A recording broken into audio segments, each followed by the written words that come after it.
Nagbigay ang Panginoon ng mga utos tungkol sa mga kapistahan at mga banal na pagtitipon.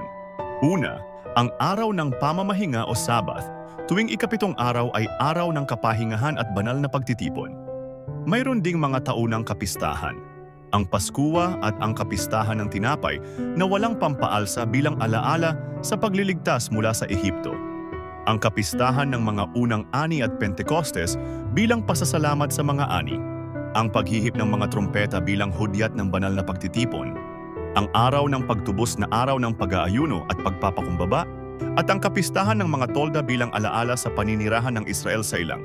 Itinakda rin ng Diyos ang paggamit ng langis para sa ilawan, at ang tinapay na laging nakaharap sa kanya sa tolda ng kapulungan. Iniulat ang kaso ng isang lalaking nanumpa ng masama laban sa Panginoon. Siya ay pinarusahan ng kamatayan bilang babala na ang bawat lumapastangan sa Diyos ay may mabigat na kaparusahan. Itinuro ang Sabath ng lupa. Sa bawat ikapitong taon, ang lupa ay dapat magpahinga at huwag bungkalin. Sa ika-50 taon, ipinagdiriwang ang taon ng kapatawaran o Jubilee, kung saan ang mga ari-arian ay ibinabalik sa kanilang may-ari at ang mga alipin ay pinalalaya.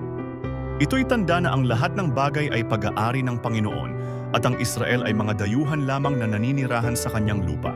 Nagbigay ng mga pagpapala at sumpa. Kung ang Israel ay susunod sa utos ng Diyos, pagpapalain sila ng ulan, masaganang ani, kapayapaan, at paninirahan ng Diyos sa kanilang kalagitnaan. Ngunit kung sila'y susuway, daranas sila ng gutom, digmaan, pagkabihag, at pagkawasak hanggang sila'y magsisi at magbalik loob. Ibinigay ang mga batas tungkol sa mga panata. Ang sino mang mag-alay ng tao, hayop, o ari-arian sa Panginoon ay may tinakdang halaga ayon sa panata. Ang ika-10 bahagi ng lahat ng ani at hayop ay para sa Panginoon bilang banal na bahagi. Sa lahat ng ito, ipinakita ng Diyos na siya ang may-ari ng lahat, at ang Israel ay tinawag upang mamuhay ng banal at masunurin. Ang mga utos tungkol sa kapistahan, kapahingahan, kabanalan, at panata ay nagpapaalala na ang Diyos ang Panginoon ng panahon, ng lupa, at ng lahat ng bagay. Tinawag niya ang kanyang bayan na magpakabanal at sumunod sa kanya ng may buong puso. Kung napagpala ka ng buod na ito, huwag kalimutang i-like, i-follow, at i-share ang video para mas marami pang makarinig ng salita ng Diyos.